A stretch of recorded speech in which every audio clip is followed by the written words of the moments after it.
V obeh pisarnah je dobilo v predhodnem strokovnem usposabljanju zaposlitev 7 oseb, med njimi tudi Tjaša in Branko. Še pred 4 meseci sta bila tudi sama aktivna iskalca prve zaposlitve. Največ težav je bilo pri sami dostopnosti do stavb, do samih delodajalcev. Bil sem vključen tudi v proces usposabljanja na delo.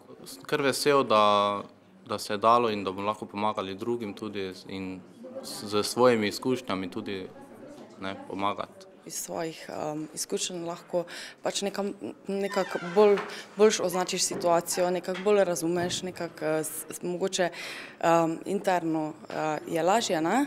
Vse storitve bodo za uporabnike brezplačne, ob tem računa, da bo na območju Maribora in Koroške pomoč iskala več kot 350 brezposelnih. Tiste skupine oseb, ki se nam v strukturi brezposelnih povečujejo, to so predvsem dolgotrajno brezposelni, delež teh se drastično povečuje. Povedali ste tudi, iskalci prve zaposlitve predstavljajo na trgu dela resen problem, predvsem zaradi tega, ker ne dobijo svoje prve priložnosti oziroma zelo težko vstopajo na trg dela.